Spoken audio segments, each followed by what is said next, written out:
అదే మాట్లాడండి ఎవరన్నా. ఓం శ్రీ సాయిరామ్ అండి. బ్రహ్మశ్రీ అమ్మ మాట్లాడండి అమ్మ, మీరు మాట్లాడండి. మాట్లాడండి సార్.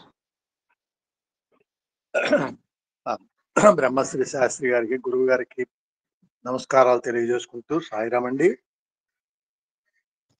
మనం ఈ రోజు ఉన్నదంతా కూడా మనం జన్మతః మన యొక్క ఉన్నతాన్ని తెలియజేస్తుంది. భగవంతుణ్ణి చేరటానికి చివరిలో చెప్పినటువంటి భావనల్లో ఒకటి మనకు గుర్తొస్తుందండి. ఒక యజమాని దగ్గర కనుక ఒక కుక్క అక్కడ మాయ గురించి చెప్పారు స్వామి ఒకసారి. ఒక యజమాని దగ్గర బిల్డింగ్ కాపలా ఉన్న కుక్కని అధిగమించి ఆయన్ని చేరాలంటే మనం ఆ యజమాని రూపంలో అన్నా ఉండాలి, లేదా గట్టిగా గొంతెత్తి యజమానిని పిలిచినట్లయితే కుక్క మన వశం అవుతుందని మాయ గురించి చెప్పేటప్పుడు చెప్పారండి. ఇప్పుడు దీంట్లో తమరు ఇది గుర్తు చేశారు. మనం ఆ ఒకటే మార్గం. అక్కడ రాముడిని ప్రార్థించి భరతుడు రాముడిగా పొందాడు. కానీ ఈ కాలంలో మనం అలా నిజానికి రూపంగా మారకపోయినా ఒక శక్తి మాత్రం ఏకాగ్రతగా మనం భగవంతుని ప్రార్థించినప్పుడు ఇది ప్రాక్టికల్ గా నేను చూసిందండి. ఒక అవతల దాన్ని అధిగమించేటువంటి శక్తి ఒక నిజంగా జంతువే అనుకున్నప్పటికి కూడా మనం ఆ భగవాన్ సత్యసాయి అనుకుందాం, మనం చేరవలసిన గోలు అదే. దాంట్లో మనం ఉన్నప్పుడు శత్రువు కూడా మన మనసులో మనం గనక సాయి సాయి అనే భావంతో గనక మనం సాధన చేసినట్లయితే అది పాజిటివ్ గానే మనకి మారి ఆ శక్తి కూడా నెగిటివ్ శక్తి కూడా పాజిటివ్ గా మారుతుందండి. అట్లాగా మనం ఆ భగవంతుణ్ణి చేరడానికి సాధన ఈ శరణాగతి. ఈ శరణాగతి తోటి రెండూ వస్తాయి. అక్కడ మాయనే జయించవచ్చు, భగవంతుడు కూడా మన దగ్గరికి తీసుకుంటాడు. ఇది ఈ జగన్ మిథ్య అనేది భగవంతుడు సత్యం అనేది మనం తెలిసినప్పుడే జగన్ మిథ్య అనుకోగలుగుతాము. ఇందాక యోగ వాసిష్ఠలో కూడా రాముడికి చెప్పిన తర్వాత నేను వింటున్నానండి, ఈ జగత్తు వెనకాల ఉన్నటువంటి అంతర్శక్తినే మనం ఎప్పుడు ఆలోచిస్తూ ఉన్నట్లయితే, అలాగే మనలోనూ మన పక్క వాళ్ళలో ఉన్నది అంతర్శక్తి ఆయనే అనుకున్నప్పుడు మనకి భగవంతుడు అర్థం అవటం లేదా భగవంతుడిని అనుభవించటం తేలికవుతుంది. అట్లాగే మచ్చిక చేసుకోవాలంటే మనం అక్కడ గడ్డిపోపు నెత్తిని పెట్టుకుని ఆవును నడిపించినట్టుగా మనం భగవంతుడిని కనుక నెత్తిని పెట్టుకుని ఆలోచిస్తూ ఉన్నట్లయితే అప్పుడు మనం దీని వెంట పడకుండా చేరవలసిన చోటుకి చేరుకుంటాము అనేటువంటి ఉదాహరణలతో చాలా తేలిగ్గా అర్థమయ్యేటట్లు చెప్పారండి. మమత పోగొట్టుకోవాలి, సమతని మనం అభివృద్ధి చేసుకోవాలి. సమత అంటే అందరిలో భగవంతుని చూస్తే మాత్రమే సమత పెరుగుతుంది తప్ప, లేకపోతే మనకి ఇది సాధనే కావాలి. ఆ మనస్సు అనే దానికి అలవాటు చేసి అక్కడ ఆవుకి గడ్డమ్మటే అలవాటు చేసినట్లుగా మనకు భగవంతుడి ఆలోచనల వెంటే నడిచేటట్లుగా మనం సాధన చేసుకుంటూ ఈ ఊర్ధమైనటువంటి ప్రయాణం చేయాలి అనేటువంటిది ఈ పూర్వజ అపరజ అనే దానిలో కన్క్లూజన్ గా చెప్పారండి. సాయిరామ్ అండి. యాక్చువల్ గా నాకు అనిపిస్తుంది ఈ రుద్ర మంత్రాన్ని ఎక్స్పాండ్ చేసినప్పుడు ఆ యోగ వాసిష్టం అవన్నీ ఆటోమేటిక్ గా వస్తాయేమో అనిపిస్తుంది. అట్లా ఉన్నాయి. నాకు ఇవాళ వచ్చాను సార్. అవుట్ సైడ్ మార్నింగ్ వచ్చాను. 9:30 నాలుగు బయటకు వెళ్ళాను డిఫరెంట్ కార్యక్రమాల మీద. ఇప్పుడు ఈ మంత్రాన్ని మన లౌకిక పరంగా నాకే కాదు, ఇప్పుడున్న మీకు ఉన్నారు 53 మంది ఫ్యామిలీ చెప్పిన సార్ మంత్రాన్ని మనందరం కూడా 53 మంది లౌకిక పరంగా మనం అన్వయించుకుంటే, మా కుటుంబానికి నేను పెద్దం చేశాను. నేను రెండో బ్రదర్ ఒక చోట ఉంటాడు, మూడో బ్రదర్ గృహప్రవేశానికి వెళ్ళాను, నాలుగో బ్రదర్ సిడ్నీలో. ఒకడు ముందు ఒకటి చివరి వాడైతే నా డిగ్రీ తర్వాత 20 సంవత్సరాల తర్వాత పుట్టాడు. Think about every family like this. మీ కుటుంబం గురించి, మన ఫ్యామిలీ మన ఫాదరు మళ్ళా అట్లా కూడా అదంతా వద్దు, కానీ వీ థింక్ మన కొడుకుల గురించి నా గురించి ఆలోచిస్తుంటే, నేను పెద్దవాడిని సార్ ఇంటికి, చిన్నవాడు ఉన్నాడు పెద్దవాడైనా, రెండవ వాడైనా, మూడవ వాడు, నడిపేవాడైనా, చివరి వాడైనా అందరిలో ఉన్నది ఒకటే. All brothers are equal sir. Yes. ఈ భావన లేకపోతే విశాల భావం ఇంకెక్కడ వస్తుంది? అవును. ఫస్ట్ ఇప్పుడు నేను ముందుగా వచ్చి సార్, నేను ముందు పుట్టించాడు భగవంతుడు. పూర్వజ, చిన్నవాడ సిడ్నీ, అపరజ. ఇద్దరిలో ఉన్న ప్రాణశక్తి ఒకటే, ఇద్దరిలో చైతన్యం ఒకటే, ఇద్దరి నడవడిక ఒకటే, ఇద్దరి గమ్యం ఒకటే, అందరు సాధన. ఇప్పుడు ఇందాక ఇంకొక మాట చెప్పారు, ఈ జనరల్ ఫ్యామిలీస్. ఇందాక స్వామి అన్నారు, మన ప్రేమ స్వరూపులారా, దివ్యాత్మ స్వరూపులారా అని భగవంతుడు మన్ని సామాన్య మానవులు అడ్రస్ చేశాడు. అంటే ఆయన మన్ని సామాన్యంగా చూడటం లేదు. మనలో ఉన్న ఆత్మశక్తిని, మనలో ఉన్న చైతన్య శక్తిని గుర్తించి దివ్యాత్మ స్వరూపులారా, మనలో ఉన్న ప్రేమతత్వాన్ని గుర్తించి ప్రేమ స్వరూపులారా అని అడ్రస్ చేస్తున్నాడు. Because he realise that he is God. మన ఫ్యామిలీ అయిపోయింది, స్వామి ఫ్యామిలీ దగ్గర పోదాం. నేను అనుకోకుండా అన్నాను, మా డాటర్ ఇంట్లో, మా అమ్మాయి ఇంట్లో ఉందంటే నా డివోటీ ఒకళ్ళు పెట్టారు. నేను మా అబ్బాయి ఇంట్లో ఉన్నానంటే పుట్టపర్తిలో ఉంది సార్. స్వామి వాళ్ళ అబ్బాయి అండి, నాకు కూడా అబ్బాయి. లేదు అంటే ఇవన్నీ చాలా మంది తెలియదు. నేను మా అమ్మాయి ఇంట్లో లలిత ఉండాలంటే నేను మా అబ్బాయి ఇంట్లో ఉన్నాను సరే, అప్పుడు నేను అన్నాను, మీ అబ్బాయి మా అమ్మాయికి తమ్ముడు అని. మళ్ళా ఇద్దరు మా డిస్కషన్ ఇలా సాగుతాయి, లైక్ మైండెడ్ వాళ్ళతో. పనికిరాని మెసేజ్ పెడితే అసలు సమాధానం కూడా ఇవ్వను. మీ అబ్బాయి మా అమ్మాయికి తమ్ముడు. ఎస్, మీ అబ్బాయి వచ్చి మా స్కూల్కి వచ్చి మా అమ్మాయిని సెలెక్ట్ చేసుకున్నాడు వచ్చేస్తాడుగా. ఈ came personally to Puttaparthi high school. అలా కూర్చున్నారు, అందరూ కూర్చున్నారు. ఎంతో మంది ఉన్నారు, ఎంతో మంది చెల్లెలు ఉన్నారు స్వామికి, అందరూ చెల్లెలే.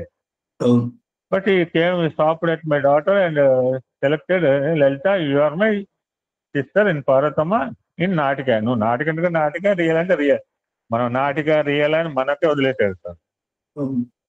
30 సంవత్సరాల క్రితం రాసిన సార్ అంజలీదేవి సీరియల్. అది స్క్రిప్ట్, డైలాగ్స్, పాటలు తయారీ 30 సంవత్సరాలు అయిన తర్వాత మా అమ్మాయి స్కూల్లో చేరిన తర్వాత మా అమ్మాయి ఆయనకి సరిపడే ఏజ్, ఆ ఏజ్ లో నాటికలో సరిపడే ఏజ్ వచ్చేదాకా స్వామి ఆడతారు.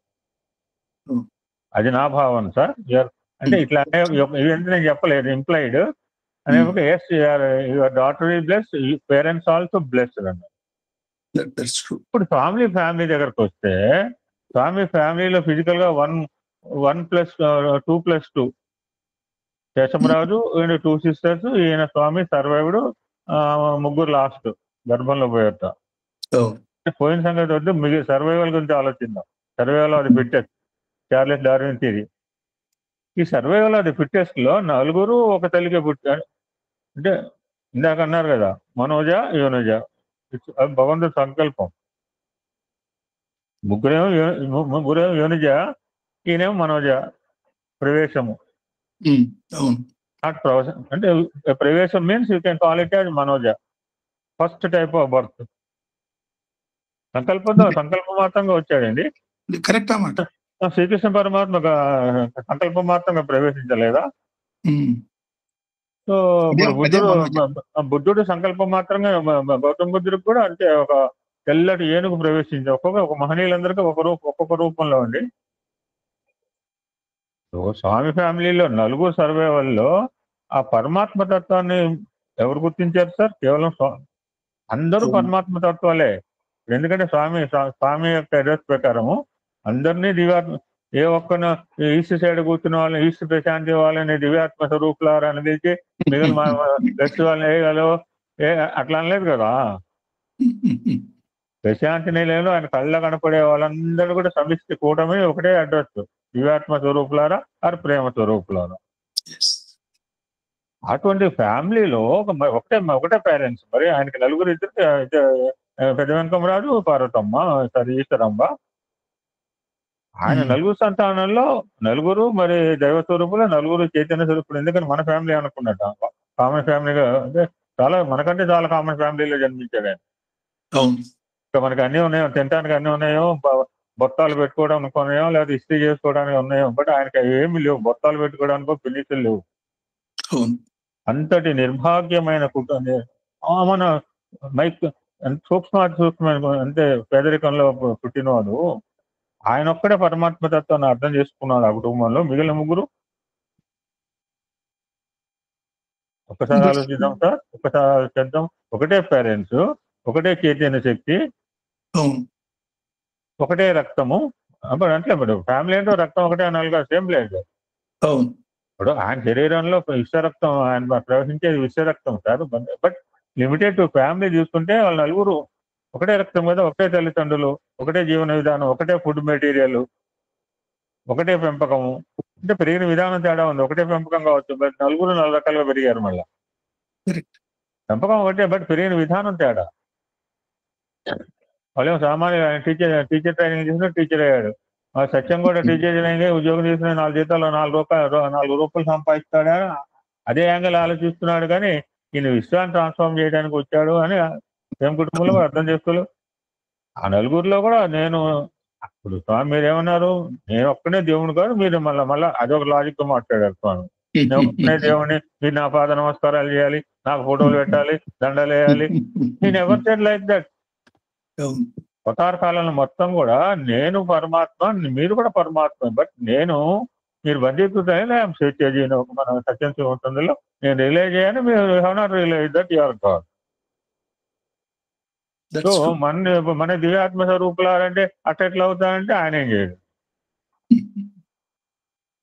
జ్యోతి స్వరూపులారంటే అట్లా అవుతుందంటే నా అక్కడ జ్యోతి అంటే ఆయన ఏం చేస్తాడండి. ఈ సీయింగ్ చాలా బాగా చెప్తున్నాడు. విజయవాడ ఈ మధ్య రావట్లేదండి, అద్భుతంగా చెప్పిండు అనమాట.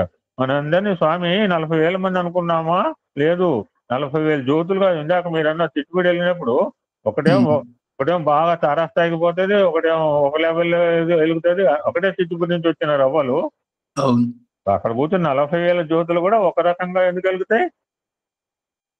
40,000 రకాల జ్యోతుల్లాగా స్వామి డిఫరెంట్ జ్యోతుల్లాగా మనం దర్శనం చేస్తారండి. ఒకటి అఖండ జ్యోతి కావచ్చు, ఒకటి సామాన్య జ్యోతి కావచ్చు, ఒక క్యాండిల్ కావచ్చు, లేకపోతే స్ట్రీట్ లైట్ కావచ్చు, 40,000 రకాలుగా క్యాండిల్స్ లాగా మనం వెలుగుతుంటుంటే జ్యోతి తత్వాన్ని గుర్తించారు. సో ఒకటే ఫ్యామిలీలో పుట్టిన నలుగురిలో కూడా నేను పరమాత్మను, నేను చేయవలసిన కార్యక్రమం ఉన్నది, I'm not limited to your family అని మీ కుటుంబానికి మాత్రమే మరి సేమ్ ఫ్యామిలీని పుట్టిన మిగిలిన వాళ్ళు కేశమరాజు, వాటెవడు ఈశ్వరమ్మ, వాటెవడు వెంకమ్మ అండ్ పార్వతమ్మ. ఇది సార్, ఇది పూర్వజ లేకపోతే ముందు పుట్టామా వెనక పుట్టామా కాదు. ముందు పుట్టినవాడు వెనక పుట్టినవాడు కూడా ఇద్దరికి తల్లికి సమానమే. మీరు ఈ ఆకారంలో ఆలోచిస్తే, ఎందుకంటే ఇద్దరిలో ఒకటే అమరత్వమే కదా సార్. ఇటువైపు ఇంటికి పెద్దవాడు, ఇటువైపు ఇంటికి చిన్నవాడు అండి.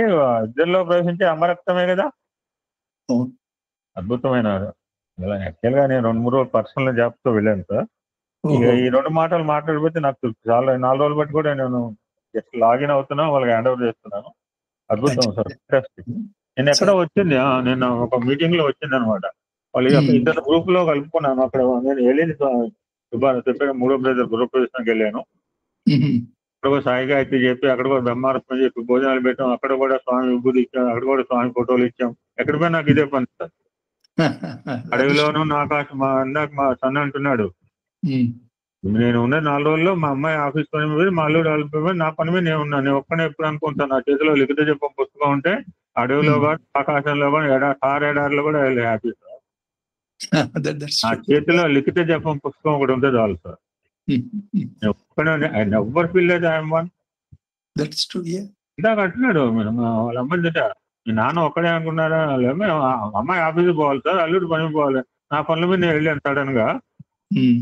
ఒకసారి కాకతాళంగా ఇది అడిగిన వస్తారా అంటే, లేదు నాన్న సడన్ గా నేను సడన్ గా వెళ్ళాను. మరి వాళ్ళు చెప్పలేదు కదా. వెళ్తానమ్మా ఎందుకు సార్, మనతో స్వామిండంగా ఆల్వేస్ ఆయన ఆలోచనలో ఉంటే ఆయన మన గురించి ఆలోచిస్తుంటుంటాడు. అంతే. మన పొద్దున్న లేదు ఆయన ఆలోచనలో తీసుకురాకపోతే ఆయన ఏం చేస్తాడు? పొద్దున్న నుంచి రాత్రి దాకా ఆయన ఆలోచనలే తీసుకురాకుండా బతికితే అది ఎట్లా బతుకుతారు? ఇందాక మీరు అన్నారు ఏం సార్ ఫిజికల్ గా ఏం పట్టుకుంటాం సార్? ఏం పట్టుకుంటా, 10 కిలోలు పట్టుకుంటాను, 20 కిలో బాగా ఉంటే మాకు 100 కిలో బస్తా లేపుతాను, నేనైతే లేపలేను సార్. బట్ ఈ భువన్లో అంతా లేపాను అని భావన కల్పిస్తుండొచ్చు మనం. ఈ విశ్వ సమస్త ఎన్ని గెలాక్సీల్లో కూడా నేను ఉన్నాను అని. ఎక్కడ గెలాక్సీ మన మైండ్ లో పడుతుందా సార్? మన ఇంట్లో పడుతుందా? భగవంతుడిని కేవలం భావన పుస్తకం లేదు సార్. నేను భగవంతుడు భావప్రియుడు అంటే ఎంత అర్థం ఉంది సార్ దీంట్లో. నువ్వు లారీల కొద్ది పూలు వేస్తే పొంగుతాడా, లేకపోతే కట్టల కొద్ది అగరబట్టలు వెలిగిస్తే, లేకపోతే కిలోల కొద్ది కర్పూరం వెలిగిస్తే? ఫర్ అవర్ ఫిజికల్ సాటిస్ఫాక్షన్ ఎరాల్ డూయింగ్. 5 లారీలతో పూసాను, 14 కిలోల అగరబట్టలు వెలిగించాను, 3 కిలోలు కర్పూరాన్ని కానీ మనం ఆయనకి ఏం అక్కర్లేదు సార్, లోపల భావన చాలు. Fantastic sir, fantastic narration. ఇన్ని యాంగిల్స్ లో చెప్పారు సార్. భౌతిక అందులో పెద్దవాడు చిన్నవాడు సార్, ఏముంది చెప్పండి అందులో? అర్థం చూస్తే ఏముంది అందులో, ఏముందండి? మీరు మీ టాపిక్ వచ్చి అక్కడ 5 యాడెడ్ మా రసం తెచ్చబోదు కదా. ఇంతమంది మీ ఫ్యామిలీ అన్నాడే, అంతమంది నా ఫ్యామిలీ. అలాగే ఎవడు పోడు, ఎవడో సన్నాసి గాడు పోవాల్సిందే తలకాయ నొప్పి అని అన్నాను. అంత తొందర కూడా మీకు తలకాయ నొప్పి సార్, రోజు 100 మెసేజ్లు పెడతాం, తట్టుకోవాలి. నేను ఈ మధ్య ఎంత 4 రోజుల మధ్య పని ఒత్తిడిలో ఉన్నా ఆయన ఎవరు మిస్ మై డైలీ ఈ యాక్టివిటీ మిస్ చేయను సార్. ఎందుకంటే అది సాగాలంటే ఇది సాగాలంటే అది సాగాలంటే ఇది సాగాలి నాకు. నేను లౌకికంగా పెద్ద పెద్ద వాళ్ళని కలిసాను, జస్టిస్ పెద్ద పెద్ద జస్టిస్లు కలిసే అవకాశం కలిగింది. వాళ్ళు కూడా ఫస్ట్ బొమ్మ స్వామి ఫోటో విభూతి కుంకుమ ఇచ్చింది సార్. సభ మార్గం క్లియర్ అయిపోయింది. చెప్పాను కదా సార్, ఫస్ట్ నమస్కారము, రెండోది స్వామి ఫోటో విభూతి కుంకుమ. ఇలాగా చేసుకుంటూ కూడా ఎక్కడైనా పనులు అవుతాయి సార్. మనం స్వామి ఫోటో, ఒక విభూతి, ఒక కుంకుమ మీరు చేత్తో పట్టుకోండి, మన పనులు కాబట్టి అని అన్నారు సార్. అది ఒక్క మాట చెప్తున్నాను సార్, ఫైనల్ గా గొప్పతనం గురించి చెప్పట్లేదు సార్, గొప్పతనం గురించి చెప్పట్లేదు. నేను కలిసిన వ్యక్తి దగ్గర పెద్ద పెద్ద వాళ్ళు మీటింగ్ కూడా మాక్సిమం 10-15 మినిట్స్ మీట్ ఆయన కంబలో ఉండొచ్చు. అటువంటి నేను 11 గంటల 10 నిమిషాలకి ఎంత అయితే కేమ్ అవుట్ 12:15.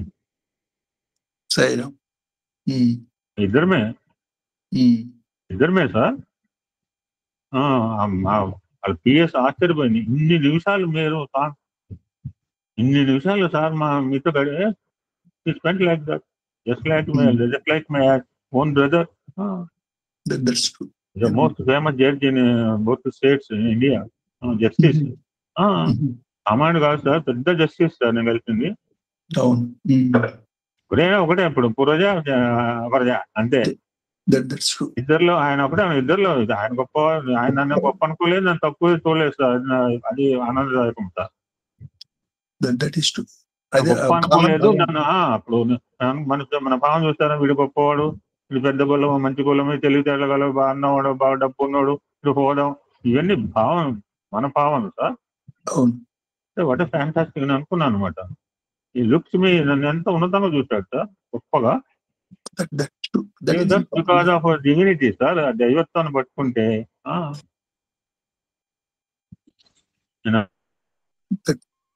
చాలా మంది బయట సొసైటీలో, నేను ఆ ఫంక్షన్ కి ఒక ఆయన వస్తే నమస్తే షేట్జీ అని కొత్తగూడెం షేట్ వచ్చాడు సార్. పన్నాలాల్ షేట్ అని, పన్నాలాల్ బట్టల దుకాణం చాలా ఫేమస్ సార్. ఎందుకంటే మా జనరల్ చెప్తున్నాం అనుకోకండి సార్, దీని వెనకాల అంతా కూడా స్వామి. నమస్తే షేట్జీ, నమస్తే అన్నాడండి. సరే మా సుబ్బారావు చూడండి, ఫ్యామిలీలో 5-6 బీచారు. అతను షేట్ మీద నమ్మకంతో మా నాన్నగారి దగ్గర అతను పీల్చుకుంటే ఆయన దంపతులతో వచ్చాడు.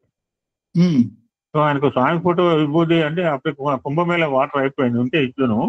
ఆ స్వామి ఫోటో ఇచ్చాడు. ఆయన చెప్తున్నాడు sir, Puttaparthi Sai Baba Swami came to their home in the year 1978.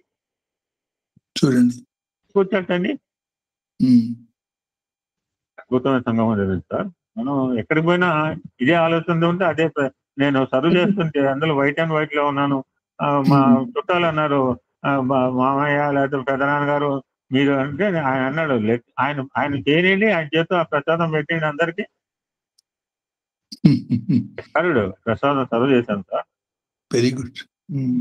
నేను పూర్వజా, నేను ఇంటికి పెద్దవాడిని, వాడు 3వ వాడు, వాడు ఏం చేయాలి, కాలు మీ కాలేజ్ కూర్చుంటాను, నాకు కుర్చీ పెట్టరా మూల అనొచ్చు కూడా. గివెన్ సచ్ రెస్పెక్ట్ పూర్వజా అపరజ. బట్ పూర్వజ అపరజ అయినా కానీ అందరిలో చైతన్యం, వాడు భగవత్ ఆరాధనలో ఉన్నా, మనం భగవత్ ఆరాధన. సాయిరామ్ శాస్త్రి గారు, శ్రీమాన్ శాస్త్రి గారికి హృదయపూర్వక నమస్కారాలు సార్. ఈరోజు మీరు చెప్పింది చాలా అద్భుతంగా ఉంది సార్. ద్వంద్వాలన్నీ కూడా త్రిగుణతత్వాన్ని కలిగినవి. అంటే మనం ఈ త్రిగుణతత్వం నుంచి త్రిగుణాతీతం దానికి ద్వంద్వాతీత స్థితికి చేరుకోవాలి సార్. పూర్వజ అపరజ, ముందు వెనుక, అంతే సార్. అంటే ముందు ఎవరు? భగవంతుడు, సృష్టి, అంతే కదా సార్? అంతే.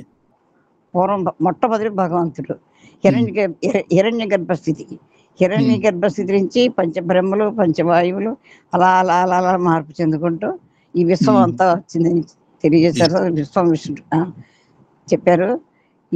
ఈ తర్వాత ఈ సృష్టి అంతా కూడా ఈ దుర్గా కాళీ తత్వం అని చెప్పారు. కరెక్టేనా సార్? అంటే దాన్ని ఎట్లా అర్థం చేసుకోవచ్చు అంటే, మూడు పార్వతి, దుర్గా, కాళీ ఈ మూడు కూడా శక్తి తత్వాలు. శక్తికి రూపం ఉండదు. విష్ణుమూర్తికి రూపం ఉన్నది. విశ్వం యొక్క రూపం విష్ణుమూర్తి. త్రిపాదశమృతం భువి పాదోశ్య విశ్వాభూతాని అని చెప్పిన సూక్తం ఉన్నది కదా. సో పురుష సూక్తంలో ఒక వంతే ఉన్న ఆకారం ఉన్నటువంటి తత్వం, మిగతా మూడు వంతులు అగ్రాహ్యమైనటువంటి అమృత స్వరూపము, అంటే శక్తి స్వరూపము. మూడు వంతులు శక్తి, ఒక వంతు రూపం. ఈ విశ్వం అంతా కూడా కేవలం విష్ణుమూర్తి అనే తత్వం, ఆయన యొక్క వ్యక్త రూపం. అవ్యక్త రూపం ఇంకా మూడు రెట్లు ఉన్నది, అది అమృత స్వరూపము, అది శక్తి తత్వం. అట్లా కూడా అన్వయం అవుతుంది సార్. తర్వాత మీరు చెట్టు చెప్పారు సార్. చెట్టు పువ్వులు, నిజంగా చెట్టు పువ్వులు అవన్నీ కాయలైపోయి, అవన్నీ విత్తనాలైపోయి, అవన్నీ చెట్లు అయిపోతే ఆ రక్తబీజం నుంచి వచ్చిన అందరూ అయిపోయినట్టుగా ఈ సృష్టి అంతా అయిపోతుంది సార్. సృష్టి విచిత్రం. అది వాళ్ళ జన్మ. అంటే మన దీన్ని ఎందుకు ఉదాహరణగా చెప్పారంటే, కల్పాల నుంచి వచ్చే మన జన్మ కర్మల స్థితిని బట్టి మన జన్మ వస్తుందని చెప్పారు. ఎగ్జాక్ట్లీ అమ్మా, కరెక్ట్ అమ్మా. మరి నిజంగా చాలా చాలా విషయాలు చెప్పారు సార్. తర్వాత మనోజ, యోనిజ, అండజ, ఉద్భిజ, స్వేదజ వీటన్నిటి గురించి చేశారు.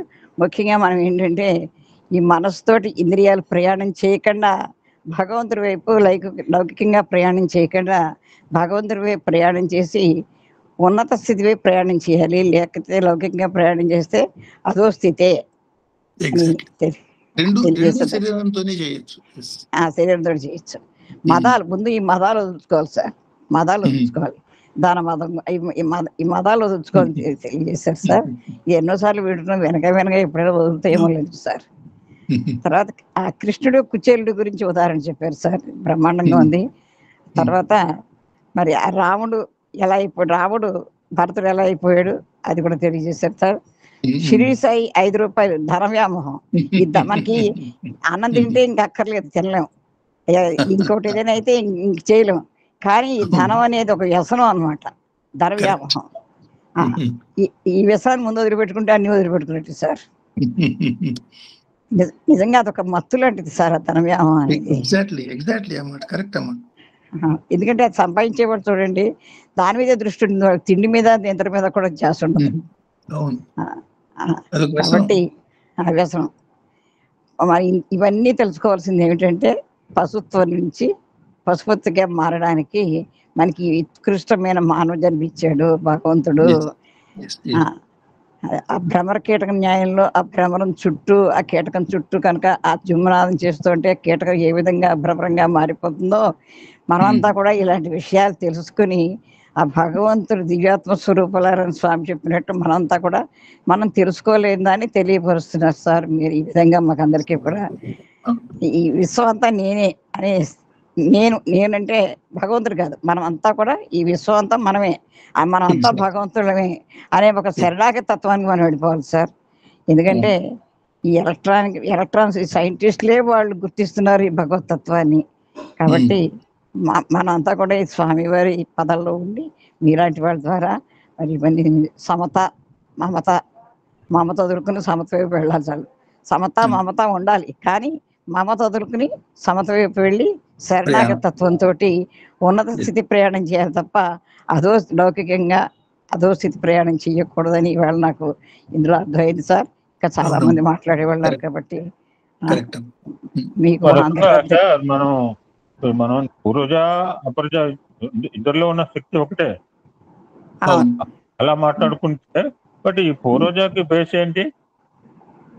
What is the base for పూర్వజ అని ఆలోచించినప్పుడు పాండవులు దుర్యోధనుడు నా వెనకాల ఎంతమంది ఉన్నారని చూసుకున్నాడు. అవును.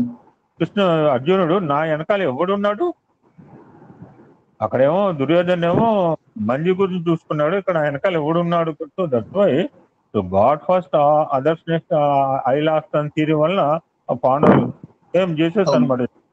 జీసస్ జాయ్ అని గుర్తుపెట్టి ఉంటాడు. Jesus first others next you last. ఎందుకంటే ఎంత పూర్వజ ఈ పూర్వజాకి హూ ఇస్ ద బెస్ట్ పూర్వజ అని గుర్తించినప్పుడు మా దగ్గర కనుక ఇక్కడ ఈస్ట్ కోస్ట్ లో వెంకట గారు బాపట్ల ఆయన అనమాట. స్వామి మందిరం ముందు కట్టి ఇల్లు వెనకాల కట్టుకున్నారు. ఆ ప్లేస్ ఆయనే ఇచ్చాడు. ప్లేస్ ఆయన ఇచ్చినప్పుడు నా ఇల్లు ముందు ఉండాలి, గుడి వెనక అనుకున్నా ఏం కాదు. ప్లేస్ ఇస్తే అదే గొప్ప దానము. బట్ ఆయన ఏమనుకున్నాడు, దేవుని ముందు పెట్టుకుంటే పాండవులు కానీ నేదే అంటుంటాడు వెంకట గారిని. ఎప్పుడు వెంకట గారిని నిజంగా మీరు పాండవులు తీరి సార్ మందిరం సార్ అర్జునుడి తీరి అదే సరే అర్జునుడు పాండవులు తీరి మీ దేవుని ముందు చాలా నాకు ఆ ల్యాండ్ ఇచ్చారు. చెన్నైలో అంత ల్యాండ్ ఇవ్వడం గొప్ప. ఇచ్చినప్పుడు నేను ముందు ఇల్లు కట్టుకుంటాను, ఎక్కడేం పర్లేదు, మాకు మందిరం కావాలి, మందిరం కావాలి ఇక్కడ. వెంకట ఇంటి ముందు ఉందా, వెంకట ఇల్లుందా కాదు. సంస్కారం అంటే దేవుని ముందు పెట్టుకుంటే విజయం ఉంటుంది. అంటే లేకపోతే హైయెస్ట్ పొజిషన్ లో ఉంటాడండి ఇక్కడ చెన్నైలో. అంత సింపుల్, అంత నోబుల్ అండ్ హంబుల్ అండి దంపతులు తెలుగు వాళ్ళు. సో దట్స్ వై పూర్వజ అపరజ అనేది ఈ పూర్వజకు బేస్ ఎవడు కనుక భగవంతుడు కనుక ఆయన ముందు పెట్టుకుంటే ఆయన ముందు పెట్టుకుంటే అంత విజయమే. ఎగ్జాక్ట్లీ. అది అర్జునుడు చెప్పిన సీక్రెట్ అది. నిన్ను ఎదిరి గెలవంగా రాదు, నీతో ఉండి ఓడంగా రాదు. ఆయనతో పట్టుకున్నప్పుడు ఆయనతో ఓడిపోవడం సాధ్యం కాదు, ఆయనతో కలిసి ఉంటే ఓడిపోవడం సాధ్యం కాదు. ఆయనకి ఎదురుపడి గెలవలేము కాబట్టి ఆయన్ని మనతో పాటు పెట్టుకుంటే అయిపోయింది. అదే ఇప్పుడు సూక్ష్మం పూర్వజ, స్థూలం అపరజ, అంతే కదా సార్? సూక్ష్మం నుంచి స్థూలం వస్తుంది ఎప్పుడు. అంతే అదే సార్. అంటే ఇందులో అంతరార్థం ఏమిటంటే మనం స్థూలం వైపు పోతున్నామా సూక్ష్మం వైపు పోతున్నామా అనే గమనికతో జీవితాన్ని గడిపేటట్టయితే అల్టిమేట్ గా నువ్వు చేరేది ఈ పూర్వజ అన్నిటికీ ఆధారతత్వం భగవంతుని చేరతావు. అదే ఆవు దూడలాగా, ఆ దూడ తీసుకెళ్ళిపోతే దూడ వెనకాల వెళ్ళిపోయినట్టుగా. దూడను పట్టుకుపోతే ఆటోమేటిక్ గా వచ్చేస్తున్నాం. కరెక్ట్. సాయిరామ్ సార్, మా సోదరు లక్ష్మీనారాయణ తరఫుని, మన కుటుంబ సాయి కుటుంబ ఏఎస్పీ తరఫుని మీకు మా హృదయపూర్వక నమస్కారాలు సార్. సాయిరామ్. సార్. సాయిరామ్ అండి. శాస్త్రి గారికి నమస్కారాలు. నమస్కారాలు. సాయినాథునికి నమస్కారాలండి. 6వ అనువాకం 2వ మంత్రం చెప్పారు. చూడడానికి అవి చాలా సులభంగా ఉన్నాయి, కానీ మీరు చాలా గుణార్థము, దానికి చాలా ఉపమానాలు, పూర్వజ ప్రజ అనడమే, కానీ దాని అర్థం చాలా ఉంది. అది అర్థం చేసుకోవడం. పూర్వజ అంటే ముందు, అపరజ అంటే వెనక, అంతేనా? దాని అర్థం కాదు, ఎంతో ఉంది. దాని మూల అర్థం చాలా ఉంది. అవన్నీ అర్థం చేసుకోవాలా. పంచభూతాత్ములు అన్నారు. ఈ భగవంతుడి నుంచి పంచబ్రహ్మలు ఇవన్నీ పుట్టుకొని వచ్చాయి. ఇవి ఎన్నో ఉన్నాయి, మంచి చెడులు దాటడి విశ్వం మొత్తం రకరకాల స్వరూపం అన్నారు. నిన్ను గురించి ఎన్నో చెప్పారు. సాధన ద్వారా ఈ పుట్టడం, చావడం ఇవన్నీ వస్తాయి. ఒక విత్తనం మొలకెత్తడం, అవన్నీ అంగాలుగా మారడం, మళ్ళీ దానంతట విత్తనం తిరిగి దానంతటి కింద పడే అదే చెట్టుగా మారడం, ఇవన్నీ కూడా పూర్వజ అపరజ అనే మాటలకు అర్థాలన్నారు. ఇవి ఒకటి అనేకంగా మారడం, ఇంకోటి స్థూలం నుంచి సూక్ష్మానికి పోవడం. స్థూలం అంటే మన బాహ్య శరీరం అనుకోవచ్చండి. ఆ విధమైన సాధనతోటి మన భగవంతుణ్ణి, సూక్ష్మ శరీరమైన సూక్ష్మంగా ఉన్న ఆ భగవంతుణ్ణి మనమందరం చేరుకోవడం.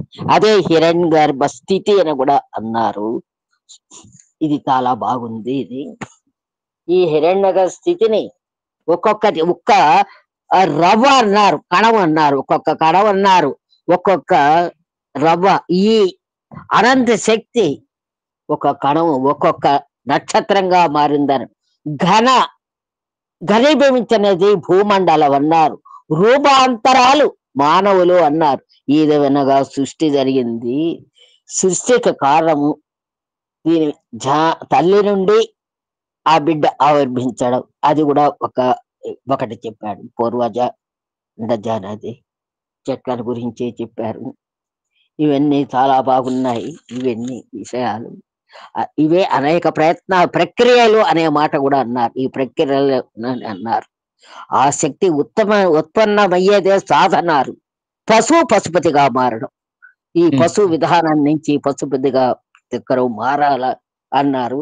షిరిడి సాయి బాబా చెప్పినట్టు ఎక్క భగవంతుడు చేరుకోవడం, అందరూ భగవంతుని చూస్తున్నారుగా చేరుకోవడం లేదంటే ఒక చెట్టు యొక్క విధానం చెప్పారు. అది పువ్వు కాయ అన్ని కాయలు కావు, కొన్నే అవుతాయి.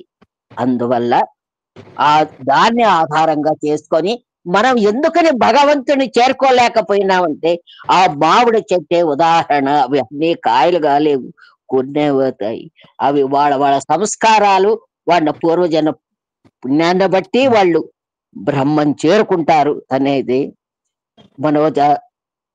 మనోజ అనేది అని అన్నారు. యోనిజ మనోజతో పుట్టిన వాళ్ళు ఉన్నారు, ఋషులు ఉన్నారు, ఎంతో మంది ఉన్నారు. వాళ్ళు తర్వాత యోనిజ అంటే మన మా కర్మలను బట్టి వాళ్ళు పుట్టడం, మానవాకారం ధరించడం, ఏడవడం, పెరగడం, ఇవన్నీ యోనిజ యొక్క లక్షణాలు అన్నారు. అదంతా మనకు తెలిసిన జరిగే విషయాలే. అవయవాలు కాబట్టి చేరడం, ఇవన్నీ యోనిజ అనే దానికి అర్థాలు అన్నారు.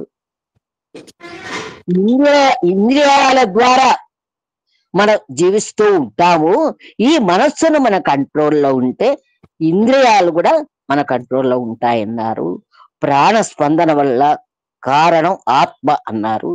స్థూలం అంటే కర్మేంద్రియ జ్ఞానేంద్రియ విషయాల్లో పని చేయడం అని అన్నారు. చాలా బాగుంది. సూక్ష్మ ప్రయాణం ఇస్తే తరించగలవన్నారు. ప్రాణశక్తిని ఉన్నత గతి ఊర్ధ ప్రయాణం అన్నారు. ఊర్ధ ప్రయాణం, ఉత్తర దిక్కుగా ఊర్ధ ప్రయాణం చేయడం అన్నారు. భీష్ముని ఉదాహరణగా తీసుకున్నారు. మనం ఊర్ధముఖంగా ప్రయాణం చేయాలి, అధోగతికి పోకుండా చూసుకోవాలి. అధోగతి ప్రయాణం. ఈ తల్లిదండ్రులను పిల్లల్ని పెంచడం అన్నారు. వాళ్ళ సంస్కారాలను బట్టి, వాళ్ళ మంచి విధానాలను బట్టి ఆ పిల్లలు పెరుగుతుంటారు. తర్వాత వాళ్ళ యొక్క జీవనం ఆ తల్లిదండ్రుల మీద ఆధారపడింది. గురువుల కంటే కూడా తల్లిదండ్రులు చాలా బాధ్యత ఉన్నది. ఈ లౌకిక విద్యను అన్నారు. సంస్కారాన్ని బట్టి వాళ్ళు అన్ని మిగతావి కూడా నేర్పించుకోవాలి. ఇంకోటి అన్నారు, భరతుడు శ్రీరాముడిని ధ్యానిస్తూ ఉండడం వల్ల శ్రీరాముడిలాగానే మారిపోయినాడు అని చెప్పి అన్నారు. ఈ భేదభావం లేకుండా, భేదభావం అనేది ఎవరికి ఉండకూడదు. అది కుచేలుడు కృష్ణుడే ఒక ఉదాహరణ. వాళ్ళు ఆ విధంగా వాళ్ళల్లో ఉన్నారు. ఇవన్నీ చాలా బాగున్నాయండి. ఇటువంటి విషయాలు మీరు చెప్పారు, చాలా బాగుంది. బ్రహ్మము సత్యం, జగత్ మిథ్య అన్నారు. బ్రహ్మం అనేది సత్యం, ఈ జగత్ అనేది పుట్టిపోతూ ఉండేదే, ఇదేమి శాశ్వతంగా ఉండేది కాదు జగత్తు అని అన్నారు. ఒక ఆవు దూడ అన్నారు. ఆ దూడను తీసుకోపోతుంటే ఆ వెనకాల వస్తూ ఉంటుంది.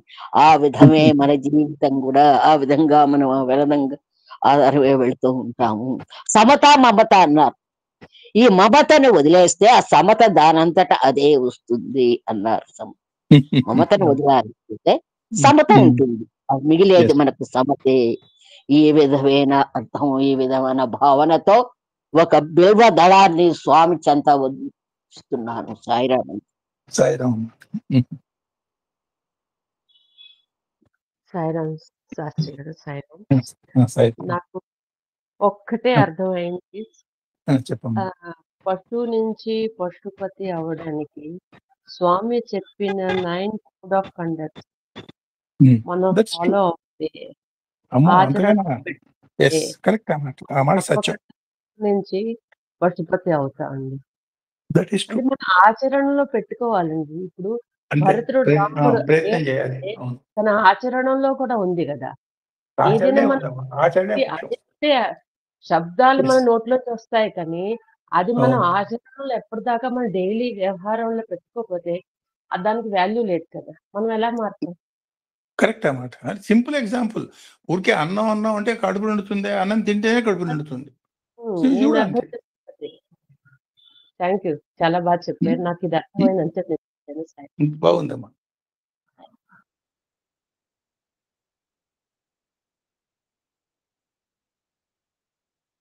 శాస్త్రి గారు నమస్కారం. శాస్త్రి గారు నమస్కారం.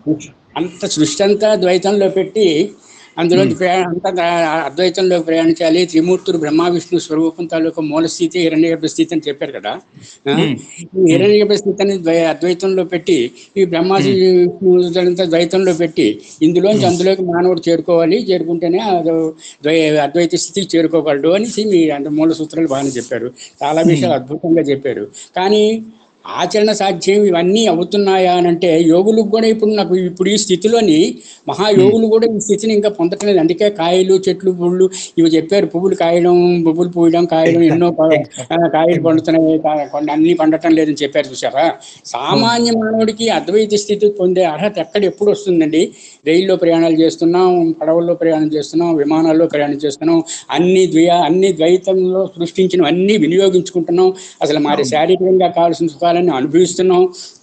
ఇవన్నీ మీరు చెప్పినవన్నీ ఇంత కష్టమైనది అంత సులువుగా చేరడానికి ఏదో మాటల్లో మనం చెప్పుకున్న అవుతుందేమో కానీ నాకు అనిపిస్తున్నది యోగులు కూడా ఈ స్థితిలో చేరిన వాళ్ళు ఇక్కడ ఉన్నారో లేదో మనకు తెలియదని నేను అనుకుంటున్నాను.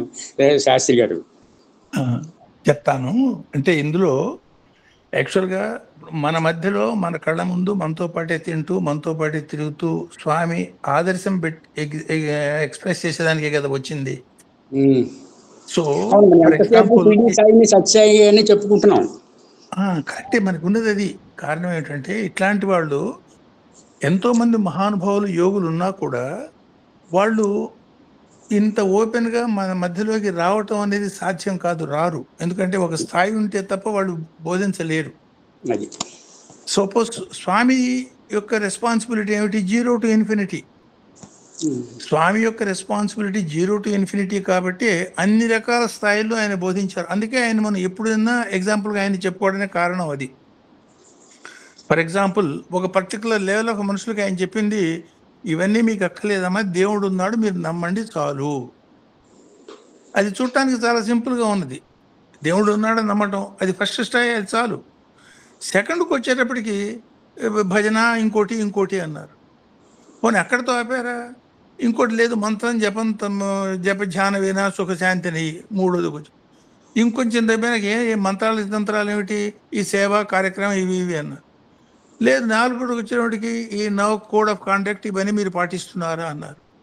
ఇవన్నీ పాటించి చివరికి యోగ సమాధిలో ఆయన ప్రపంచానికి అతీతంగా భగవంతుడితో ఐక్యమైపోయి కొంతకాలం ఉండి బయటకు వచ్చిన వాడికి యోగ సమాధితోనే సరిపోయింది అనుకున్నావా?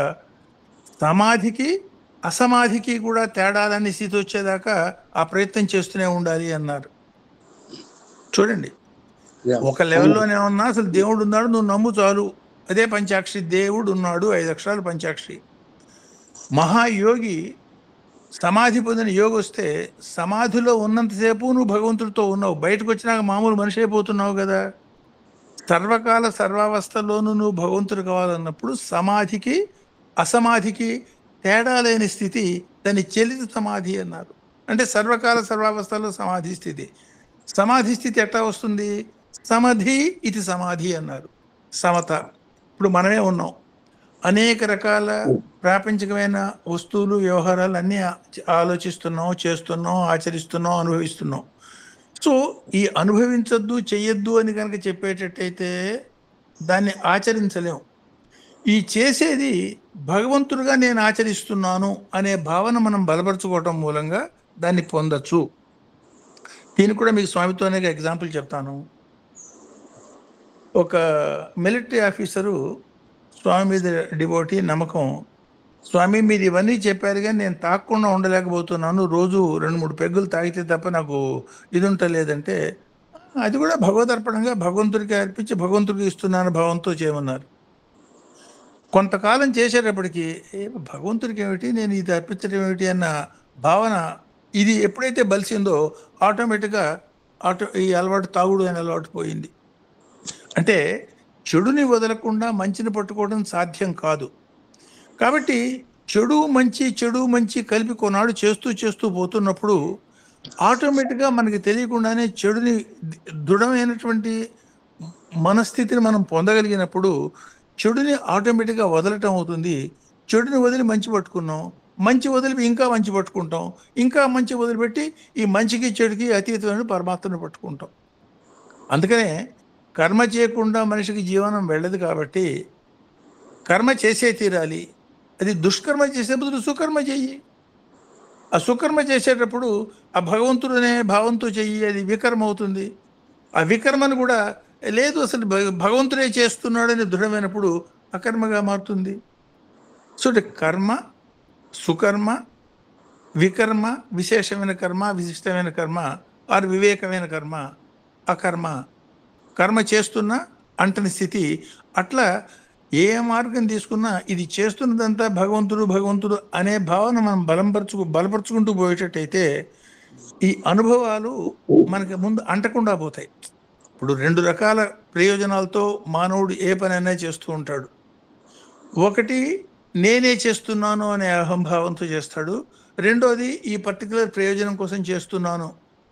సో నేను అనేది కాకుండా నా బదులు భగవంతుడు చేస్తున్నాడు. ప్రయోజనం ఏమిటి అంటే భగవంతుడి యొక్క తృప్తి, భగవంతుడి యొక్క ఆరాధన, భగవంతుడి ఆనందం కోసం. భగవంతుడి ఆనందం ఏమిటి? నేను ఆనందం పొందే దానికోసం చేస్తున్నాను. అంటే దానికి ఒక లక్ష్యం, ప్రాపంచికమైన లక్ష్యం పెట్టకుండా మనం చేయగలిగేటట్టయితే మెట్టుగా పోతుంది. అంటే ఇంకొకటి అభయం ఏమిటి? భగవంతుడి అభయం ఏమిటి? భగవంతుడిని మనం కనుక సంతసింప చేయగలిగేటట్టయితే మనకి అర్హత ఉన్నా అర్హత లేకపోయినా ఆయన ఇవ్వగలుగుతాడు. దానికి దృష్టాంతం శ్రీకాళహస్తీశ్వర. సత్యసాయి అవతారంలో దృష్టాంతం కుక్కలకే నువ్వు మోక్షం ఇచ్చిన వాడివి. ప్రత్యేకంగా అక్కడి దాకా పోయి అది మన అరుణాచలం పోయి ఆవుకి మోక్షం ఇచ్చిన వాడివి. అంటే నీకు అసాధ్యం లేదు. కాబట్టి నేను చేస్తున్న పని నిన్ను సంతృప్తిపరిచేదానికి చేస్తున్నాను స్వామి అన్న భావంతో మనం దాన్నే లక్ష్యంగా పెట్టుకుపోగలిగేటట్టయితే ఎస్, డెఫినెట్గా చేరి తీరుతాం. ఇది question of time, question of his grace. ధన్యవాదాలు శాస్త్రి గారు. సాయం ధన్యవాదాలు. నమస్కారం.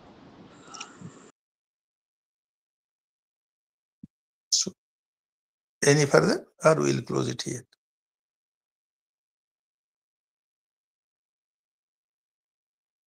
సో అందరికీ నమస్కారం.